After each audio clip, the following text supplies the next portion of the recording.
tidak diperkenankan sekolah menahan ijazah. Dari kecil udah gak ada maknya. Saya ingin membahagiakan itu. Ingin bahagiakan dia pengen kuliah, saya usahakan. Kalau dia nggak punya uang ya dicicil berapa. Mampunya 1 perak selama sampai dia karya tugasnya di dunia.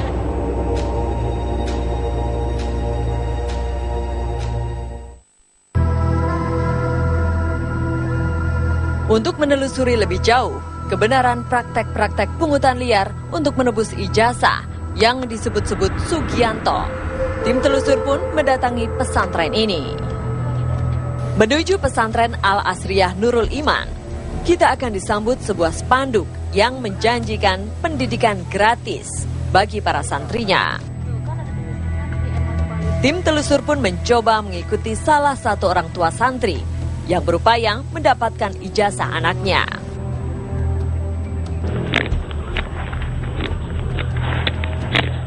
Kami bertemu dengan kepala sekolah SMA di Pondok Pesantren Al-Asriyah Nurul Iman.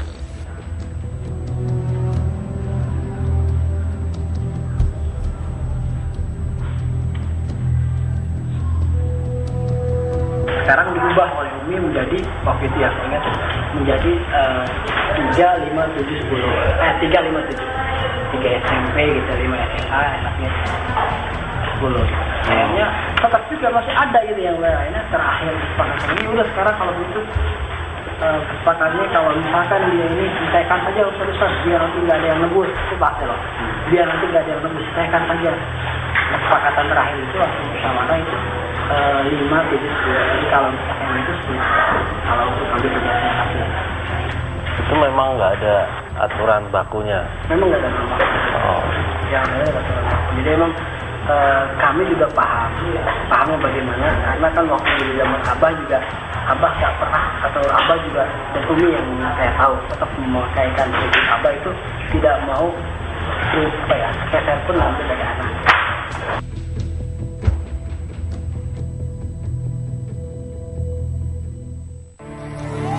Tim telusur akhirnya berhasil bertemu dengan pejabat tertinggi eksekutif dari pesantren ini.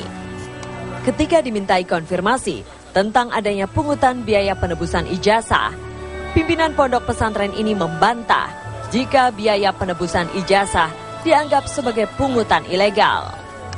Sebenarnya nominal-nominal pasti. Nggak ada yang intinya cuma satu aja, angkanya per hari 20.000 kali berapa lama.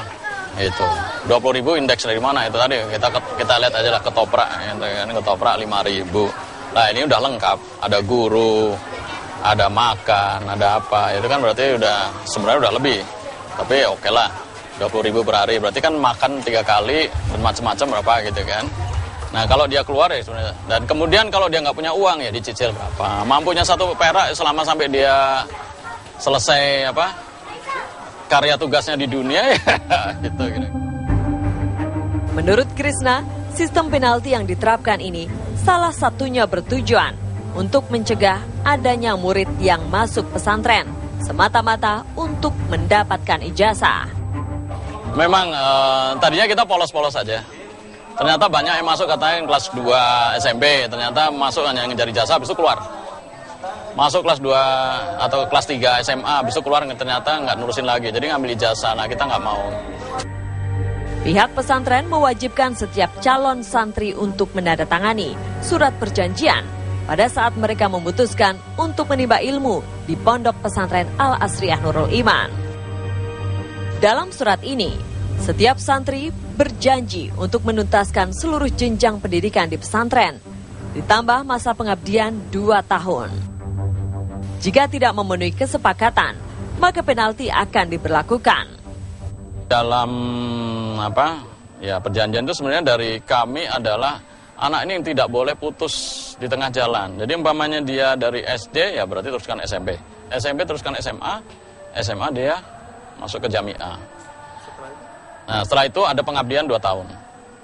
Karena tidak dipungut biaya ini ya Anda harus memberikan kontribusi apa. Kami mencoba meng-cross-check soal kesepakatan ini kepada Sugianto, orang tua santri yang mengaku dipaksa membayar 17 juta rupiah untuk menebus ijazah SMP dan SMA dari pondok pesantren ini. Namun Sugianto membantah. Ia mengaku tak pernah menandatangani surat perjanjian semacam itu. Abah pernah bilang gini, bahwa Adik jangan khawatir, bahwa di sini gratis sampai lulus S1. Ya nanti kalau ada kesempatan mau ngabdi ya ngabdi, silakan, enggak juga nggak apa-apa, dia bilang begitu. Ngabdi di pondok ya setahun 2 tahun yang udah seperti itu. Jadi ya karena Abah ngomong gitu saya tenang-tenang aja kan. Ternyata saya ngomong sama teman-teman yang lain, wali santri yang lain juga sama seperti itu. Pihak pesantren pun tak bisa menunjukkan keberadaan surat perjanjian atas nama Sarah Melanda Ayu. Kalau komputer namanya sih nanti ada, kalau memang itu ada. Tapi kalau secara berkas gini saya nggak janji, soalnya saya juga termasuk orang baru gitu. Orang baru kan maksudnya lebih lama dia. Dengan kata lain, pihak pesantren tak punya bukti otentik bahwa Ayu melanggar kesepakatan. Kami mencoba meminta tanggapan dari Kementerian Pendidikan dan Kebudayaan mengenai persoalan ini. Menurut Kepala Humas Kementerian Pendidikan dan Kebudayaan, Ibnu Hamad, apabila benar terbukti ada pemungutan biaya terhadap pengambilan ijazah, maka sekolah akan terkena sanksi. Sanksinya bisa macam-macam, Mas. Bisa sanksi administrasi. Misalnya kalau selama ini sekolah yang bersangkutan menerima bantuan dari dinas pemerintah daerah, mungkin nanti tahun depan tidak dibantu lagi. Kalau sampai ke tindak pidana, kepala dinasnya silahkan memprosesnya ke penegak aparat hukum ya.